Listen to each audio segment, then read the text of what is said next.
Boa tarde a todos. Damos continuidade ao 11º Fórum Internacional Eco-Inovar, ciclo de debates e palestras. Com a palestra Sustentabilidade e Perspectivas para Novos Modelos de Negócios, com a professora doutora Luísa Cajica Carvalho. A professora Luísa desempenha atualmente funções de vice-presidente do Instituto Politécnico de Setúbal, com responsabilidade nas áreas de investigação, empreendedorismo e internacionalização.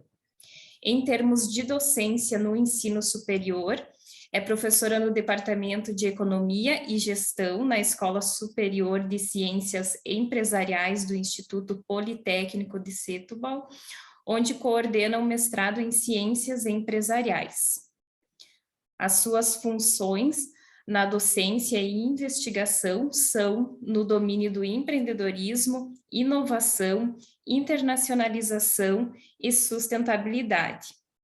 É autora de mais de 20 livros nacionais e internacionais e tem várias publicações em revistas nacionais e internacionais. É ainda membro de diversos projetos de investigação nacionais e internacionais, integra diversas comissões científicas de conferências, jornais e revistas internacionais. Com isso, passo a palavra à professora Luísa. Uma boa palestra a todos nós.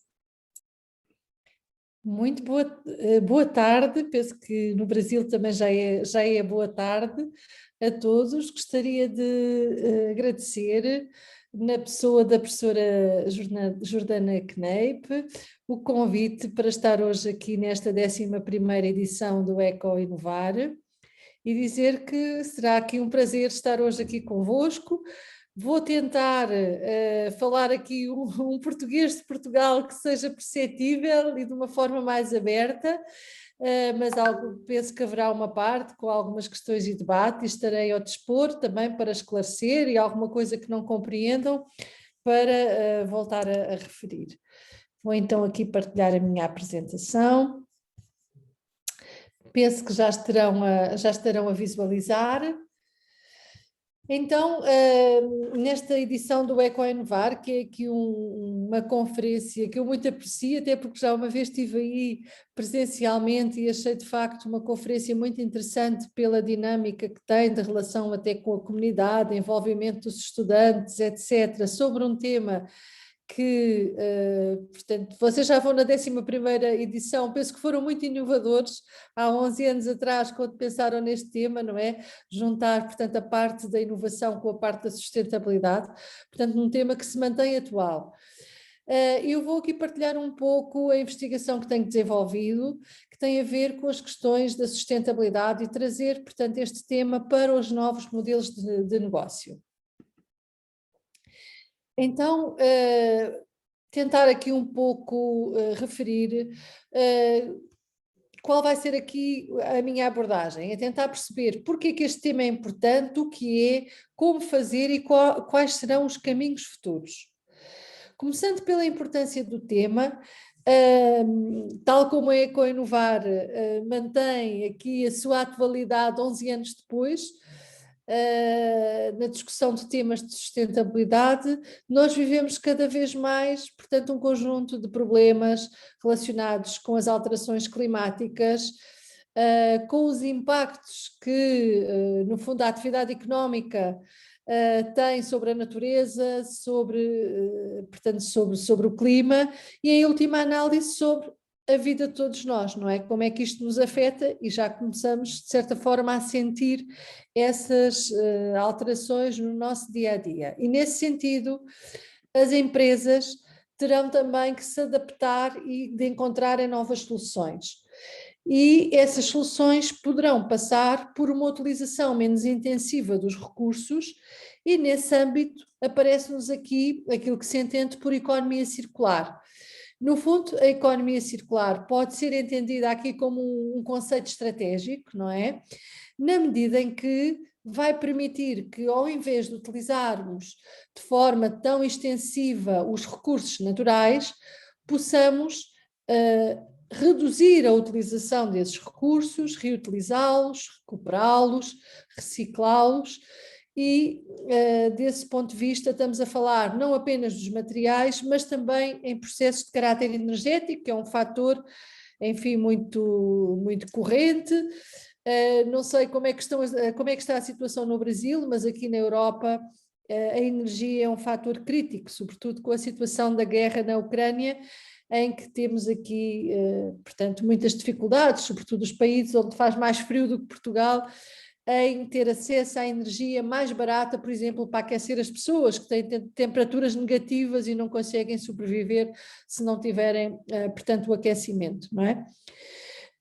Também neste âmbito da economia circular, importa referir que se tem que olhar para o conceito de fim de vida, não é, de um produto, e deixar de ter, portanto, aquilo até que é uma desatualização programada de alguns produtos. Por exemplo, no caso dos celulares, eu tenho andado aqui a resistir para comprar um celular novo, porque o meu celular funciona, mas, por exemplo, devido a ter ultrapassado todas as atualizações, já não consigo instalar algumas aplicações. No fundo é estranho, não é? Como é que o equipamento funciona, mas por uma questão de programação ele fica desatualizado e me obriga, pronto, qualquer dia já nem o WhatsApp consigo ter, me obriga a comprar um equipamento novo, tanto perfeitamente funcional, não é? Então temos que começar a olhar também para estas questões de forma integrada, e aqui isto tem que passar não só pela ótica do consumidor, como também por tudo o que tem a ver com a legislação, o governo, etc., que possa criar condições para que isto aconteça. No fundo, temos que passar de um modelo linear e reorganizá-lo para um modelo circular, onde a produção e o consumo possam ocorrer num circuito fechado. Ou seja, mudar também aqui um pouco a mindset, a forma de pensar, e focar na sustentabilidade, em que num modelo de produção linear nós temos as matérias-primas, a produção, a sua utilização e depois o lixo, não é? No modelo de reutilização, onde já começamos a dar alguns passos, temos que alguns dos produtos, não é, da produção e até do consumo humano, não é, podem ser reciclados e reutilizados, mas passar para o modelo circular é bastante mais complexo, porque implica que no fundo não haja lixo. Tudo é reintroduzido, portanto, no ciclo. Eu tive aqui comigo uma estudante de pós-graduação da Itália, que estava exatamente a estudar o caso da indústria da produção de um licor que é muito comum na Itália, que é o limoncello, que é produzido com limão, e como é que a indústria têxtil, que é muito importante na Itália, estava a utilizar as cascas do limão da produção do licor limoncello para produzir fio, que depois era utilizado em tecido para produzir peças de vestuário veganas, e dessa forma fechava o ciclo. Ou seja, fechar o ciclo pode não ser necessariamente na própria indústria, ou imaginem neste caso na indústria da produção do licor, mas pode ser através de associação com outras indústrias, com outros setores que podem reutilizar, portanto, esses desperdícios. Então, quando nós estamos aqui a falar em economia circular e estamos sobretudo a focar-nos aqui numa nova perspectiva de criação de valor, em que numa perspectiva mais macro estamos a olhar em formas de alterar o sistema industrial, numa perspectiva meso ou mais intermédia refere-se aos estudos setoriais, e numa perspectiva micro às empresas, e se estivermos então a olhar até numa perspectiva nano aos produtos. No fundo, havendo aqui uma transversalidade dos aspectos regionais, da rede de colaboração entre essas empresas que se podem, portanto, interrelacionar nestas dimensões. No fundo, é esta figura, não é? Nós queremos ter aqui abordagens regionais em que possamos, de certa forma, conectar os diversos setores para pormos a funcionar de uma forma mais circular os sistemas industriais, também trazermos isso depois para os setores, e sabemos que há aqui setores que têm mais impacto do que outros, não é? Sabemos, por exemplo, que o setor, a indústria da moda é uma das indústrias mais poluentes do mundo, desde a produção do fio e da moda até ao modelo de negócio que muitas vezes as empresas criam para uma estação vários modelos, não é? Por exemplo, empresas como a Zara, que eu penso que também existe aí no Brasil,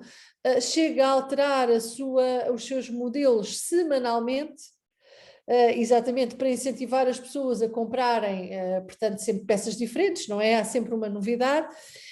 E o impacto muitas vezes que isto pode ter até no âmbito do consumidor. Por exemplo, a Zara, eu sei que aí no Brasil é um bocadinho diferente, mas aqui em Portugal é uma empresa que tem produtos a um preço mais acessível, não é? E é mais caro devido aos impostos, portanto é moda de baixo preço. E as pessoas tendem a comprar muitas peças diferentes e depois acabam por as descartar para o lixo, muitas vezes até para o lixo não reciclado, e o impacto que isso tem desde a sua produção até ao consumo, e se pensarmos até numa perspectiva que vai para além do contexto ambiental, também do ponto de vista social, não é?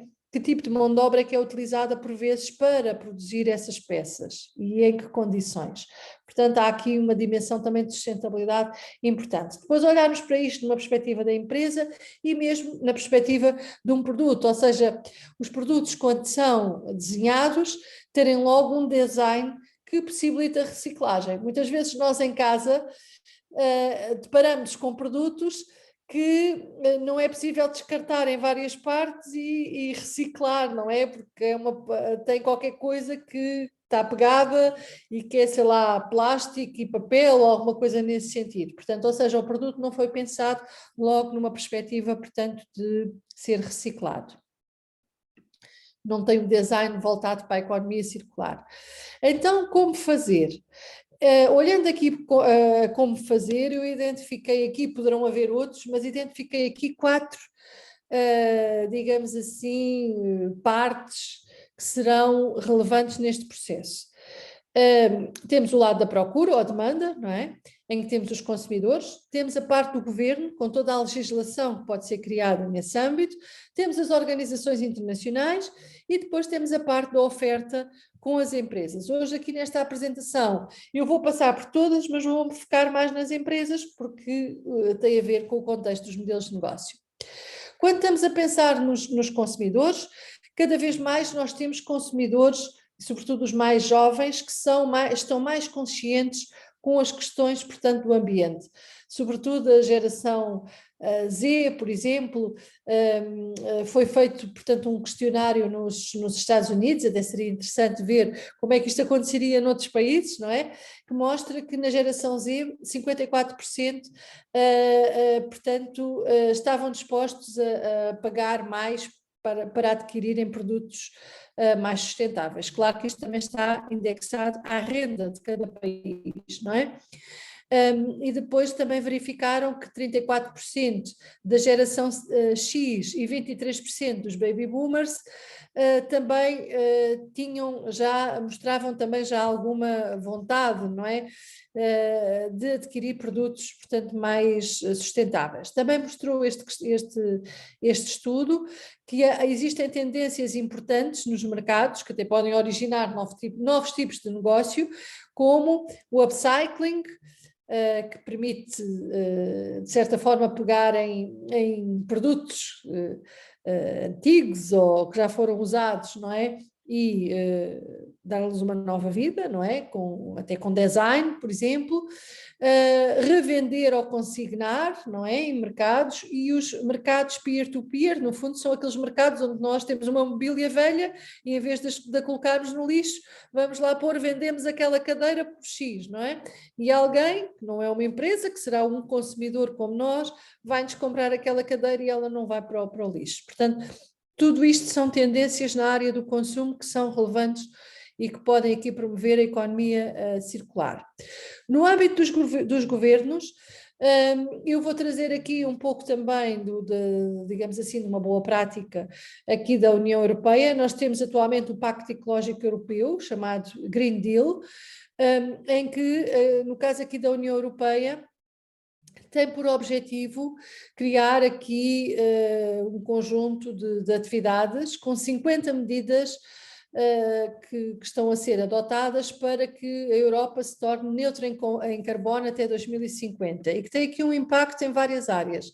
Isto mostra aqui um bocadinho a evolução também das políticas ligadas à sustentabilidade na União Europeia.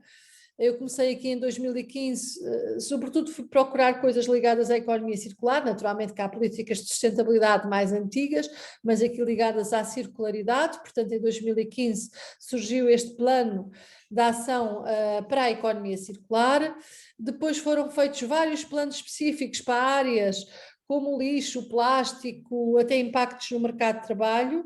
Em 2019 surgiu, portanto, o tal Green Deal, e, portanto, em 2020 já um conjunto também de legislação sobre o clima, a biodiversidade e também um conjunto de outros modelos e de planos, por exemplo, como o plano da quinta ao prato, em que permite, que pretende criar ciclos entre a produção e o consumo mais curtos, ou seja, não faz sentido, se eu tenho aqui maçãs em Setúbal, ir comprar maçãs, por exemplo, que vêm da Colômbia, quanto é que custa uma maçã para vir da Colômbia, não é? Em termos, por exemplo, de gasto de combustível, transporte, etc.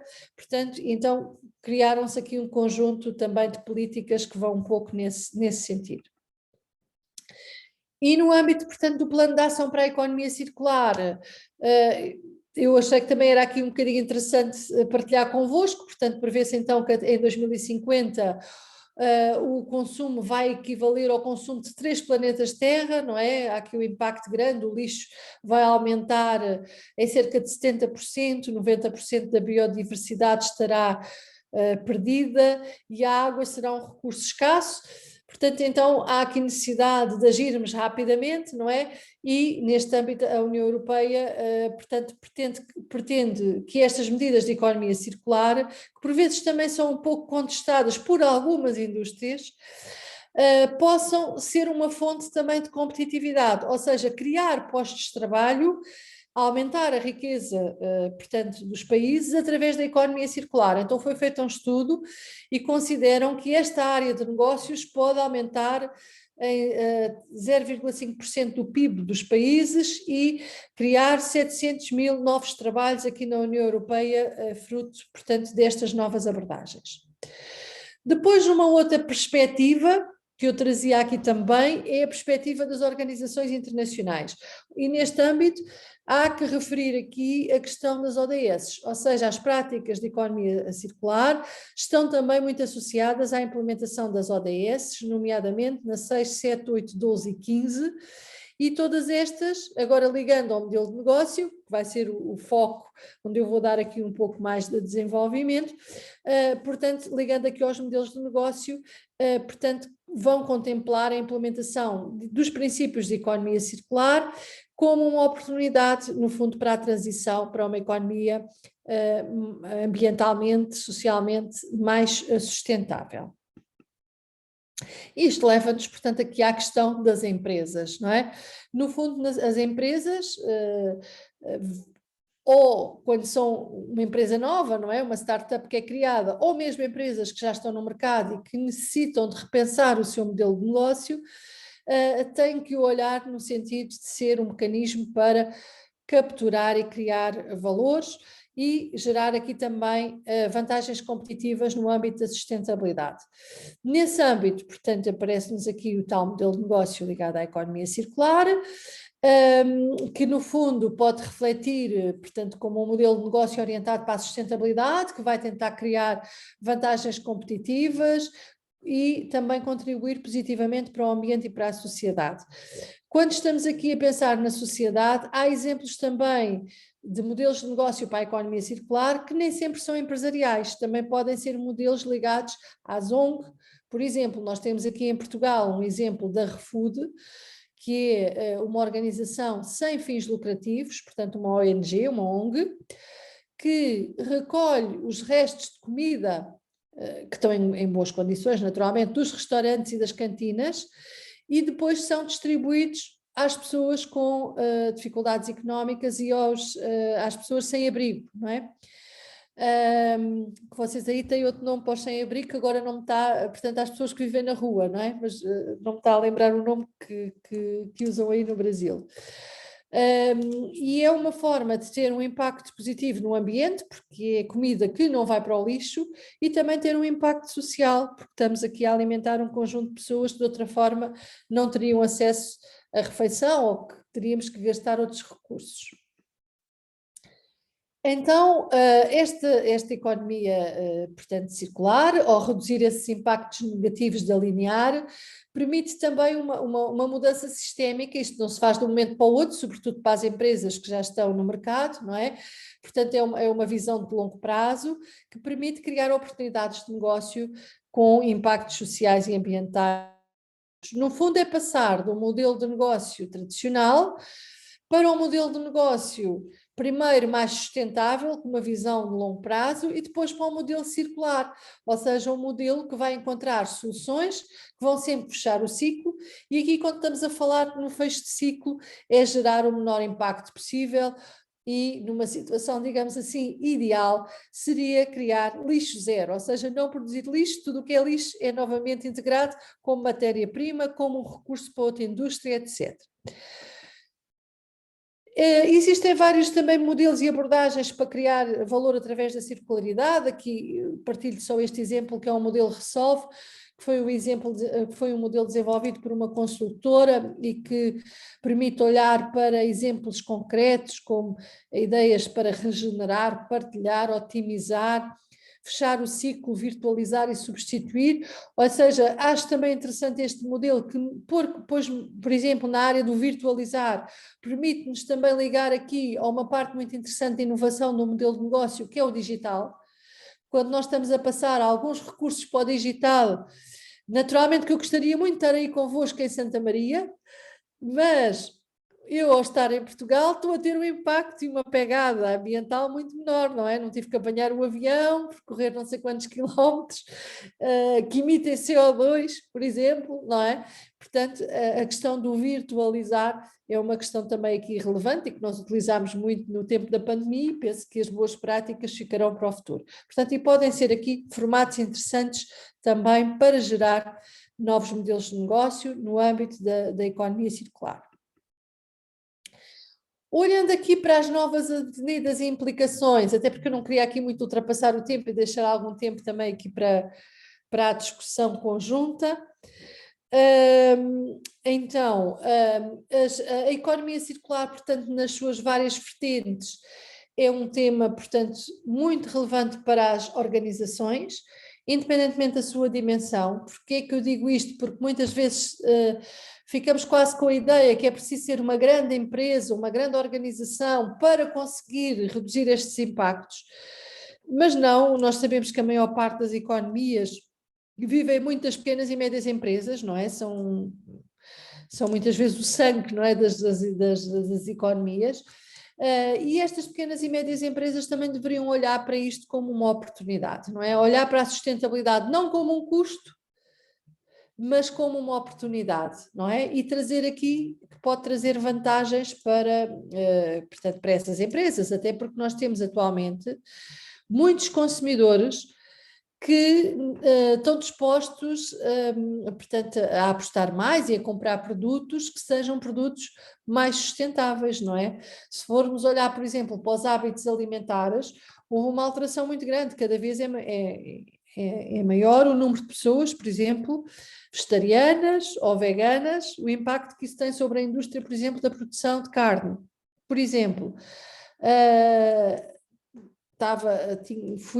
por acaso até foi antes da pandemia, fui à Noruega e numa montra de uma sapataria, achei interessante já naquela altura porque eles referiam que os sapatos eram todos veganos, portanto eram todos feitos com produtos que não tinham impacto ambiental, não é? Portanto, há já aqui uma certa imagem que por vezes é passada, e já há um conjunto. Nós também antes da pandemia tive um estudante aqui finlandês, que nós recebemos aqui no âmbito do programa Erasmus, que me disse, por exemplo, que não andava nas companhias low cost, e eu disse-lhe porquê? porque são altamente poluidoras e eu considero que não devemos andar tanto de avião. Portanto, isso tem um impacto para o ambiente. Vejam como é que se estas alterações até de filosofia de vida, o impacto depois isto tem nas empresas e como é que as empresas têm que adaptar a essa situação. Também pode não estar dependente da tecnologia, pois, como aquele exemplo que vos dei há pouco da ReFood, existem muitos modelos inovadores ligados, modelos de negócio inovadores ligados à economia circular, que não têm apenas a ver com a tecnologia, podem até ter um impacto social e não exigirem nenhum tipo de tecnologia para serem implementados, não é? Também do ponto de vista da investigação, considero que isto ainda é uma área, e tenho estado um bocadinho a trabalhar aqui neste tema, a maior parte das publicações surgiram a partir de 2015, sobretudo aqui na área dos modelos de negócio, portanto é uma área emergente, que ainda tem muitos temas para serem estudados e desenvolvidos, e que podem dar aqui boas dissertações e teses de mestrado e de doutorado.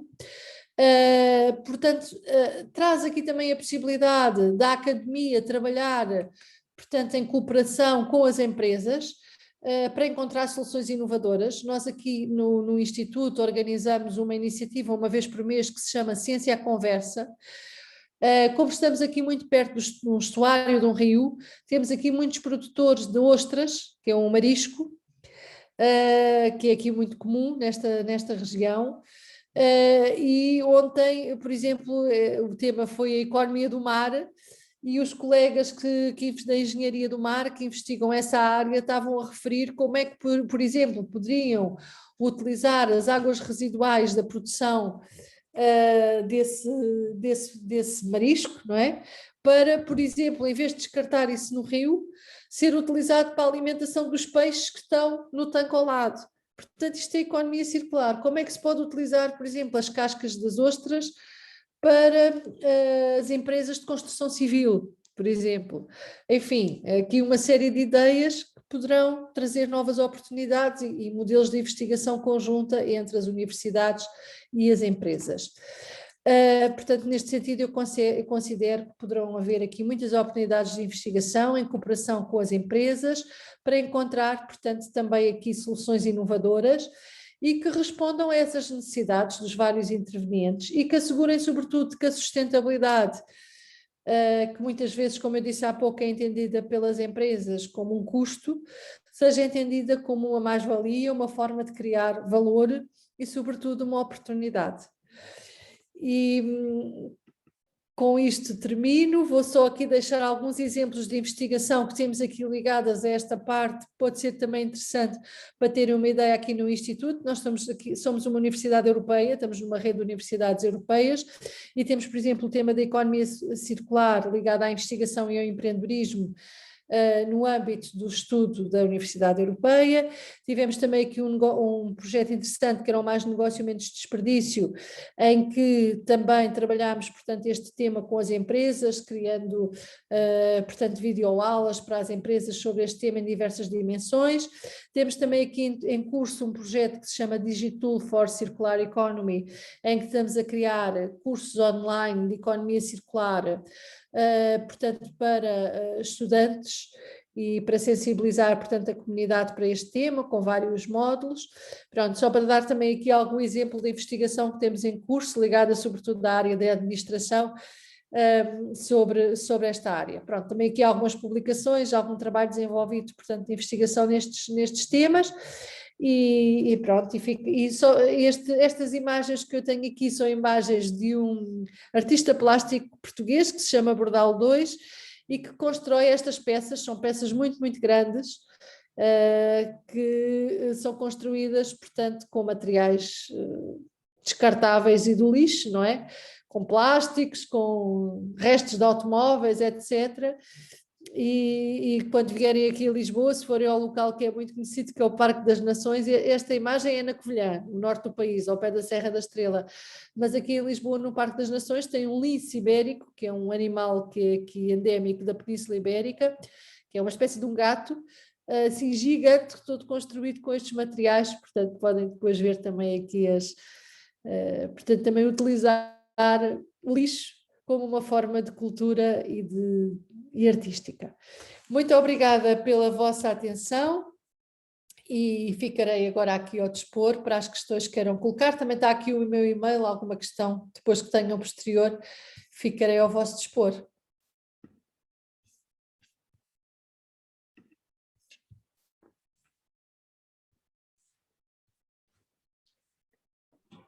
Então, professora Luísa, agradecemos muito, né, a sua palestra e as suas excelentes colocações, trazendo esse contexto da economia circular associada aos modelos de negócios sustentáveis, principalmente trazendo exemplos, né, de Portugal, de várias indústrias que você conseguiu citar na sua fala, então foi bastante enriquecedora a sua fala, agradecemos muito, né, a professora Luísa já tem participado conosco, já eu acho que é o terceiro Equinovar, 2 de forma virtual, é uma parceira, é sempre um prazer recebê-la e ouvi-la, professora Luísa, muito obrigada. Nós já temos algumas questões aqui no chat, várias parabenizações, temos a presença de pessoas da Universidade Paulista, Unip, o Instituto Federal do Piauí, né? Então, esse formato online nos possibilita uma amplitude muito grande, né? Saudamos a todos os presentes. E o Ernesto encaminhou aqui uma questão, professora Luísa, o Ernesto Giglio, que é um prazer revê-la, parabéns pela palestra, apesar do seu foco nas organizações, quero lhe perguntar sobre o consumidor. Entendo que ele é o ponto-chave do início do movimento de retorno de material reciclável. Aí parece estar presente uma questão da cultura de prática. O que a professora pode comentar sobre esse ponto, que parece não depender de tecnologia ou planos de governo? Muito bem, agradeço a pergunta do Ernesto e mando-lhe aqui as saudações de Portugal. É assim, relativamente, portanto, foquei mais na parte dos modelos de negócio, porque é a parte que eu tenho investigado, portanto, mais, mas considero que a parte do consumo é uma parte fundamental e, tal como eu referi, muitas vezes as empresas não inovam por vontade própria, inovam para não perder as oportunidades de mercado, não é? E o facto de termos cada vez mais consumidores conscientes e preocupados com as questões do ambiente pode levar a que as empresas tomem determinado tipo de iniciativas que se calhar nem estariam interessadas em tomá-las, porque podem representar mais custos ou terem que alterar os seus modos de produção, exatamente para responderem, portanto, a essa procura. Naturalmente que sabemos que isto ainda funciona um bocadinho por nichos, porque nem em todos os contextos as pessoas estão dispostas a pagar mais para terem acesso a determinado tipo de produtos, só porque eles têm menor impacto ambiental, portanto, mas muito provavelmente isto pode ser aqui um contexto que pode depois ter impactos no futuro. Geralmente os modelos de desenvolvimento de produtos mostram que é uma tendência para que este tipo de abordagens possam começar em países que têm renda mais elevada, mas depois com a massificação dessas práticas e com o facto de muitas dessas empresas serem empresas multinacionais, acaba por ter uma extensão, portanto, para outras partes. Eu estava a pensar em exemplos como os celulares, não é? Aquele exemplo que eu dei há pouco do meu celular, que eu vou ter que mudar, senão qualquer dia não consigo sequer falar por WhatsApp, mas que eu acho que está ótimo e custa mudá-lo, só porque não tenho a última atualização do iOS, não é? Para o Apple, e ele já não me deixa instalar. Eu acho que isto quer dizer, ter os produtos terem quase uma avaria programada é uma coisa mesmo muito, muito estranha. Aqui no âmbito da União Europeia está a sair também legislação nesse sentido, para que seja possível, por exemplo, as marcas, por exemplo, de eletrodomésticos, poderem assistir em reparações, porque por vezes era muito mais barato substituir a lavadora do que encontrar uma pessoa que a consertasse, não é? E às vezes é uma peça muito pequena que até colocada lá, se calhar até num formato em plástico ou numa coisa qualquer, para o fim de X lavagens aquilo se avariar. Portanto, aqui está a haver, portanto, essa tendência de as marcas terem que prestar assistência técnica para a reparação desses produtos, de forma a que eles não sejam descartados. E sobretudo os mais jovens, ou as pessoas que estão mais conscientes relativamente a essas áreas, estão também a pressionar as empresas nesse sentido.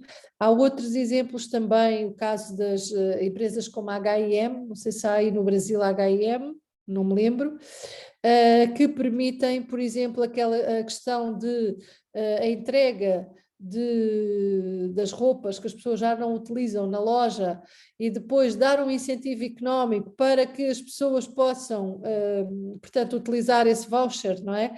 Para a compra de outra peça de vestuário e dessa forma reciclar o produto ou pô-lo no mercado em segunda mão, se ele estiver em boas condições. Portanto, isso são tudo incentivos ao consumo. Temos também aqui exemplos, aqui na Europa, aqui em Portugal ainda não, mas penso que, pelo que soube, vão tentar implementar, por exemplo, no caso da reciclagem do lixo, por exemplo, os latões do lixo, os caixotes terem uma possibilidade de passar um cartão, pesarem o lixo reciclado e depois isso, por exemplo, ser abatido no valor da conta da água, porque aqui o lixo em Portugal vem junto com a conta da água, é calculado, quanto mais água a pessoa gastar, mais tem que pagar taxa de lixo, aqui tem essa indexação. E isso pode ser uma forma de incentivar, ou seja, respondendo ao Ernesto, eu penso que por um lado podem haver esses consumidores mais conscientes e por outro lado, que são sobretudo os mais jovens, na minha perspectiva, e por outro lado poderão haver os incentivos económicos aos consumidores para que eles tomem esse tipo de comportamento, ou seja, se eu puder abater a roupa que já não uso para um voucher de outra roupa, se eu reciclar e recebo um voucher para abater na conta da água, se calhar vou ter mais esse comportamento, não é? E no fundo é educar os consumidores nesse sentido.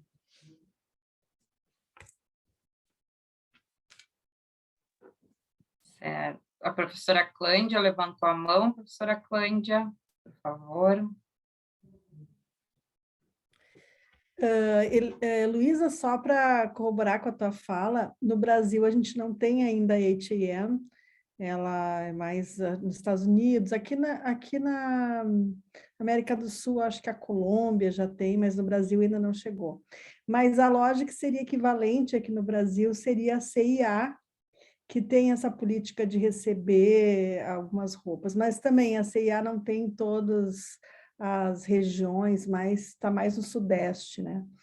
Mas eu queria aproveitar a pergunta do Ernesto, que foi muito boa, para dizer o seguinte, não sei se você quer comentar a respeito, um dos grandes problemas no Brasil e na América Latina como um todo é a questão de que normalmente os produtos que têm um apelo mais sustentável, e que têm mais tecnologia, portanto, têm um preço menos acessível, né? Especialmente a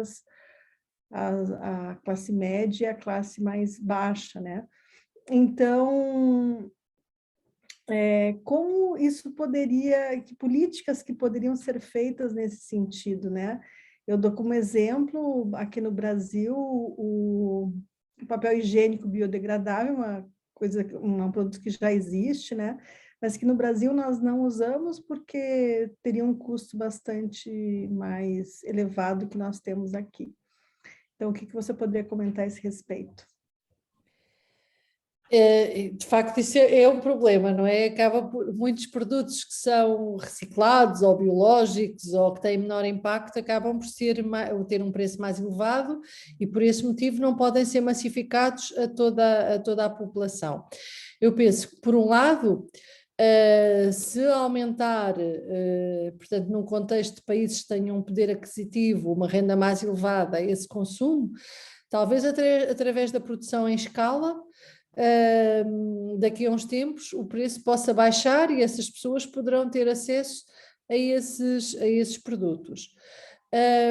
Portanto, pode ser um caminho. Por outro lado, acho que há aqui também, poderiam haver aqui políticas públicas, não é? No sentido de haver algum incentivo para que as pessoas, portanto, tivessem o acesso, portanto, a esses produtos, não é? Mas se calhar para já não sei se há uma solução tão direta. Iria só partilhar aqui um exemplo que é o exemplo que agora se fala muito na inovação frugal, não é? A inovação que é feita com poucos recursos. E há países, por exemplo, estava-me a lembrar da Índia, em que eles têm uma indústria de produção de automóveis forte, e é um país, portanto, que tem muitas pessoas com dificuldades sociais, não é? Por exemplo, desenvolveram um carro que é mais pequeno e utiliza materiais muito mais baratos e é vendido a um preço muito mais acessível, porque só tem as funções básicas, não é? Mas que acaba por ter as funções dos outros automóveis que são mais caros. Portanto, também pensar em modelos de inovação frugal, ou seja, às vezes produtos que possam ser interessantes para o consumidor e que não tenham tantos atributos, vamos lhes chamar assim, e por esse motivo possam ser mais acessíveis, utilizar menos materiais e por essa via também terem um impacto ambiental menor. Mas penso que isso também pode passar por alguma consciencialização da população, não é? Também para estes novos modelos. Obrigada, professora Luísa. Temos várias perguntas aqui no chat. A Marina Bezerra, ela também diz que foi um prazer lhe ouvir. Gostaria de perguntar sobre os ODS. Qual o panorama atual? Acredita que os alcançaremos no tempo inicialmente previsto? E qual o panorama brasileiro em relação aos ODS? Acredito que a professora Luísa tem uma visão mais de Portugal, mas a pergunta da Marina vai nesse sentido, da Agenda 2030 e dos ODS. Muito bem, Marina. Prazer também em encontrá-la aqui nesta sala virtual. Então, relativamente, portanto, aos ODS, eu gostaria, portanto, de acreditar que será possível. Não sei se todos serão efetivamente concretizados, penso que há uns que são mais difíceis do que outros, não é? Questões, por exemplo, como a erradicação da riqueza, não é? Eliminar a riqueza da pobreza no mundo. Portanto, é um objetivo muito, muito ambicioso, gostaríamos que fosse possível. Não sei se será possível neste período de tempo ter as políticas públicas e os recursos que permitam ultrapassar as dificuldades, não é? Que existem, por exemplo, nesse sentido. Portanto, eu acredito que alguma coisa será feita. Estou um pouco cética sobre, portanto, admitir que tudo possa ser alcançado, e agora estou a falar em termos gerais, não é? Não apenas no Brasil, mas num contexto mais global. Mas penso que temos que nos envolver no sentido, enfim, de trabalhar para que eles possam acontecer, e estas questões da circularidade também poderão ser uma ajuda importante nesse sentido. Eu acredito, né, que da mesma forma que a agenda anterior ela foi revista em 2015, quando atingirmos 2030, né, nós vamos ter uma nova revisão e uma nova agenda, porque, de fato, né, os ODS são bastante amplos e muitos deles vão ter que ser revisitados a partir da nova perspectiva quando chegarmos em 2030, né? O Iago também parabeniza pela explanação, e ele coloca que durante a palestra você comentou sobre a migração de um modelo de negócio tradicional até um modelo de negócio circular dentro das organizações. Em suas pesquisas, quais você acredita que são os maiores desafios das empresas tradicionais no momento de transitar para um modelo de negócio sustentável e posteriormente circular? Acho que é uma questão muito bem colocada, obrigada, neste caso ao Iago, pela questão. Eu considero que a grande dificuldade poderá ter a ver também com a gestão. Ou seja, nós em muitas destas empresas tradicionais, são empresas que ainda têm chefias, sobretudo nas pequenas e médias empresas, com poucas qualificações, não é? e que por vezes entendem a sustentabilidade quase como um custo e não como uma oportunidade, não é? E isso é logo a primeira resistência, portanto consideram que se calhar serem mais sustentáveis ou terem uma política voltada para a sustentabilidade, portanto é alguma coisa que lhes vai consumir recursos e não trazer oportunidades. Portanto, também era mudar aqui um pouco o mindset, o entendimento destes gestores, sobretudo os mais tradicionais, não é? Nesse sentido. Por outro lado, portanto, de encontrarem... muitas vezes também estas empresas têm uma gestão muito pouco estratégica, é muito focada na resolução dos problemas do dia a dia, portanto têm que encontrar aqui uma visão mais estratégica e que foque mais para o futuro, no sentido depois de conseguirem perceber que estas transições poderão ser transições que lhes podem trazer oportunidades, seja em termos de eficiência de recursos, de poupanças, seja também do ponto de vista do marketing, não é? Até aqui numa visão um bocadinho mais egoísta, de mostrarem também aos consumidores, portanto, que têm modelos de negócio amigos do ambiente e dessa forma até alargarem o seu mercado e a sua carteira de clientes. Temos mais uma pergunta, professora Luísa, da Fabiola. Ela coloca: a decisão da União Europeia de adotar a padronização de carregadores dos telefones celulares seria um exemplo de política de incentivo no contexto de sustentabilidade?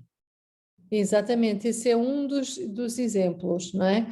Portanto, o facto de as pessoas por vezes mudam o celular e mudam o carregador e depois isso é descartado para o lixo, portanto o facto de serem todos iguais permitem a utilização portanto, em celulares diferentes e vão evitar, portanto, o descarte para o lixo de carregadores que por vezes estão bons, podem ser utilizados, só não são porque as pessoas mudam de celular. E passa a ter só uma entrada diferente, que é uma coisa muito pequena, mas que não conseguimos alterar se não vier de fabrico. No fundo é pensar também no design dos produtos já voltado para a circularidade, quer em termos da sua utilização, quer em termos do seu descarte no final de vida do produto. Certo. Luísa, agora com a sua fala, né, me ocorreu que essa semana nós vimos uma notícia de que a União Europeia até 2035, né, vai proibir a venda de veículos a combustão, incentivando os veículos elétricos. Então, se você pudesse comentar um pouquinho de como a indústria, né, vai se remodelar, ou se já tem uma ação anterior já sendo feita, né? Porque acredito que os desafios serão bastante grandes, já que muda muitas coisas nesse sentido, principalmente, né, da ótica do consumidor também e da infraestrutura de toda a indústria. Uhum. É assim, acredito que isso tenha um impacto, mas, por exemplo, só aqui com a situação de Portugal, este ano o número de vendas de veículos já aumentou para os veículos elétricos e híbridos. Portanto, por vezes estas indicações políticas também depois têm um impacto importante na escolha do consumidor, não é? Portanto, as pessoas, a medida ainda não está em vigor, ainda se pode comprar veículos a diesel ou a gasolina, não é? Que são aqui os combustíveis fósseis mais utilizados. Mas as pessoas já alteraram o seu padrão de consumo e já se estão a vender muito mais veículos híbridos ou totalmente elétricos.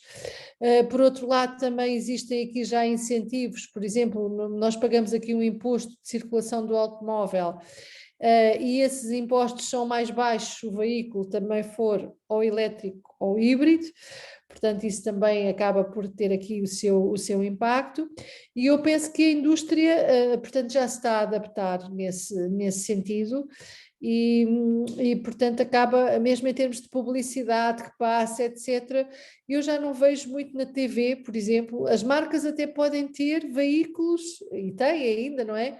Movidos a combustíveis fósseis, mas nos anúncios da TV, na publicidade, por exemplo, os veículos que aparecem são híbridos ou elétricos.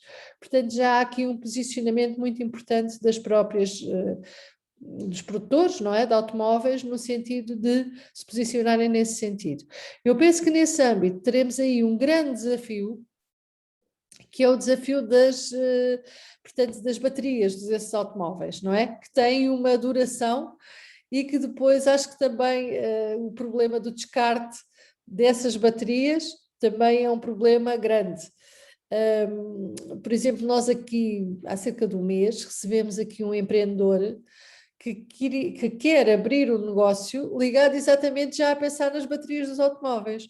Ou seja, como é que poderá utilizar essas baterias, porque elas têm uma vida útil, penso que é à volta dos 7 anos, como é que poderá utilizar essas baterias para serem recarregadas para outros fins, para a utilização da indústria, etc. E para elas não serem descartadas, portanto, também, pronto, com impactos ambientais.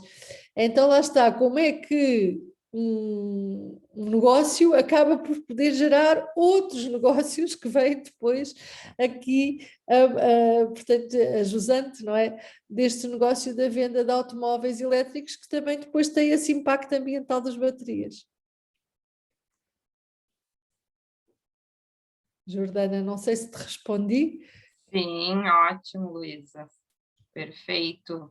Temos aqui um agradecimento da Fabíola no chat. Não sei se alguém tem mais algum questionamento para a professora Luísa. Se não temos mais questionamentos, eu também, o que me ocorreu, Luísa, você colocou o exemplo ali, né, da indústria têxtil e da questão das coleções, né, a gente sabe que nós temos muitos desafios nessa indústria, né, até você participou da banca de qualificação da Grace, que ela pretende estudar essa questão da sustentabilidade na indústria têxtil. Você acredita que em Portugal já há um grande avanço, principalmente dessas grandes redes, ao repensarem essa questão, né, do próprio consumo e incentivarem um consumo mais consciente e sustentável, né? Porque eu acredito que a ótica do consumidor, mas também a ótica das indústrias e das próprias empresas, elas têm que repensarem, né, esses modelos de negócio e essa questão do consumismo, né? Jordana, eu acho que nesse caso, pelo menos é a minha percepção, não sei bem se é verdadeira ou não. Acho que as empresas ainda estão muito focadas em responder às solicitações dos consumidores. Então, se os consumidores agora também estão interessados em consumir coisas verdes, elas fazem um pouco essa campanha, mas não vejo de facto grandes diferenças. Ou seja, se for aqui a um shopping, numa semana, a Zara ou outra desse tipo que há aqui, não é? Essas empresas que têm produtos a preços mais acessíveis, produtos de moda a preços mais acessíveis, tem um modelo, numa semana a seguir já tem outro modelo, e, portanto não vejo, sinceramente, no espaço da loja, grande diferença nesse sentido. E depois o que é que também acontece? É que muitas vezes não é o facto de ter de replicarem as coleções, tem a ver também com a qualidade do produto. Ou seja, por vezes os produtos têm uma qualidade, para serem mais baratos, mais baixa, que leva a que as pessoas, portanto, quando os lavam 3 ou 4 vezes, eles perdem um bocadinho a graça, não é?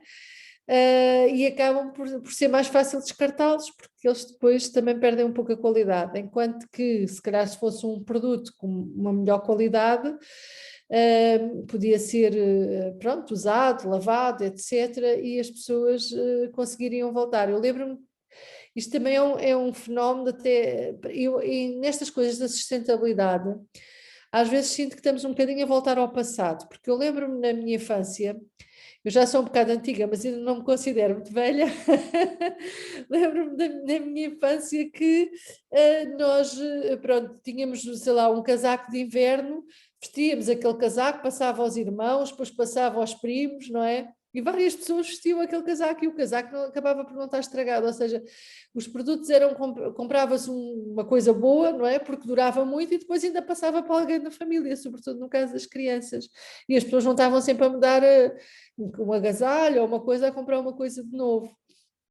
E o que me parece é que agora os produtos por vezes também têm uma qualidade mais baixa e às vezes basta guardar o tal casaco no armário de um inverno para o outro e no ano a seguir aquilo já encolheu uma manga ou já tem qualquer coisa que já não tem graça e leva o consumidor a comprar de novo. Portanto, não sei se as empresas ainda estão tão focadas nessa estratégia, porque no fundo elas querem, pronto, ganhar dinheiro e ainda não estão tão focadas nisso. Acho que por aqui tem que ser um bocadinho como o Ernesto estava a comentar, não é? Tem que ser um pouco também aqui movido pelos consumidores e pelas nossas escolhas também a influenciar as empresas.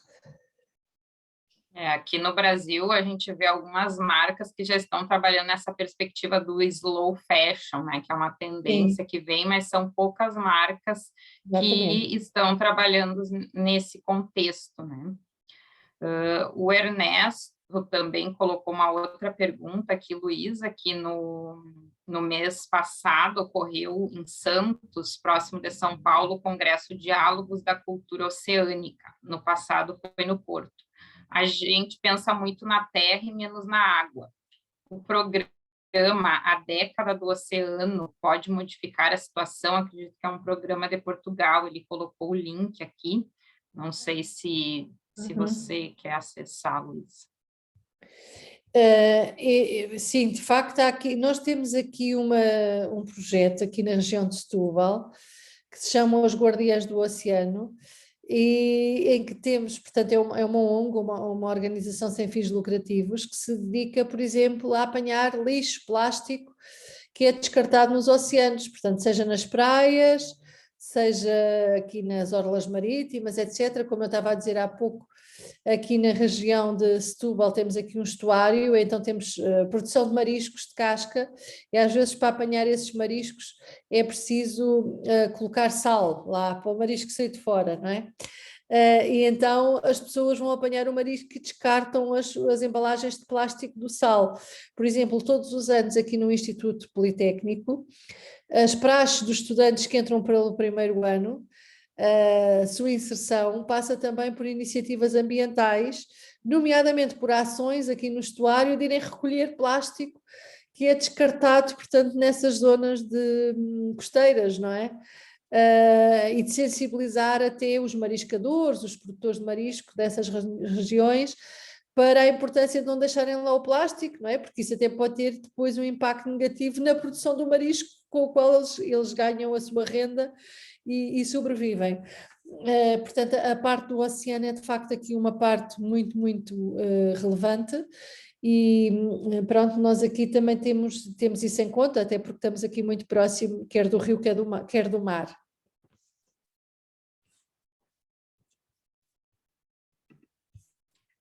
Certo, professora Luísa, muito obrigada, e acho que a participação e interação do público foi muito positiva, né? Tivemos vários questionamentos, pessoas que já conheciam a professora Luísa de outros momentos. Não sei se alguém tem mais alguma consideração, ainda temos alguns minutinhos, mas também em Portugal já está se encaminhando para a noite, né, Luísa? Adiantado da hora. Aqui já é noite, mas Já é noite. Já é noite, mas as questões que tiverem fiquem à vontade para colocar. Porque já mudou. Deixa eu aproveitar, a hora, então. Sim, Desculpa, sim. deixa eu aproveitar para fazer uma última pergunta, então, professora Luísa. Também, mais uma vez, agradecer, parabenizar pela fala, né? É sempre bom poder lhe ouvir. A minha pergunta vai no sentido, assim, né, aqui no Brasil e assim como em outros países em desenvolvimento, a gente tem muito a necessidade do social ainda muito, muito presente, né? E a gente falou bastante sobre a questão da inovação do modelo de negócio, muito pensando no ambiental, e aqui a gente vê cada vez mais a necessidade de as empresas olharem para o seu entorno, olhar para a sua comunidade e fazer esse desenvolvimento também do ponto de vista social. Eu não sei como a senhora poderia nos trazer algum exemplo, como que as práticas do ponto de vista da inovação para o social em Portugal ou na Europa têm acontecido e que possa também trazer boas práticas para o Brasil. Muito obrigada, Roberto, pela questão. É assim, eu foquei aqui mais a apresentação na parte do modelo de negócios circular e isso leva-me aqui mais para a questão mais das empresas, digamos assim, tradicionais, com foco mais no lucro. No entanto, considero, como aquele exemplo que dei do ReFood, que até os próprios modelos de negócios circulares podem ter um impacto social, até pessoas, por exemplo, que fazem os catadores de lixo, não é? Portanto, acabam, e sei que aí no Brasil isso é uma coisa muito usual, até há uma espécie de cooperativas e de, não é, que trabalham conjuntamente, portanto, acabam por ser exemplos de modelos sociais que são boas práticas e que também têm impactos de caráter, portanto, ambiental. Se nós fôssemos aqui pensar um pouco mais na questão dos modelos de negócio e na inovação dos modelos de negócio, que não foi, pronto, não foi esse o tema que eu trouxe, quis trazer aqui um bocadinho mais ligado para o sustentável, mas temos, portanto, isso como um exemplo de inovação de modelos de negócio, como uma tendência, vamos lá, não é?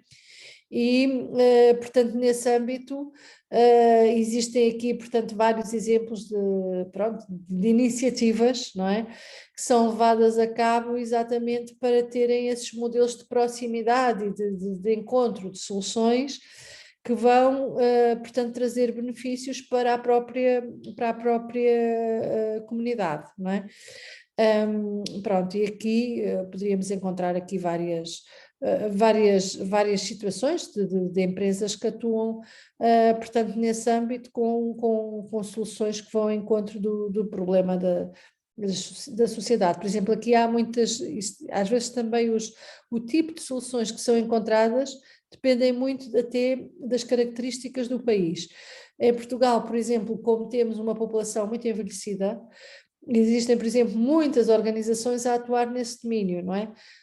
Soluções voltadas para as pessoas mais velhas da terceira idade ou que vivem sozinhas, ou através às vezes até de equipamentos tecnológicos que podem dar apoio, ou até de modelos que passam por aspectos que não têm a ver com a tecnologia, que basta haver uma bolsa de voluntários que vão à casa das pessoas e os põe a contar uma história da sua vida e é os únicos, se calhar meia hora por semana que essas pessoas falam com alguém, porque o resto do tempo estão sozinhas e a ver TV, não é? Portanto, acho que aqui as soluções voltadas para modelos de negócio mais sociais também dependem muito do contexto e do tipo de necessidade que cada país tem.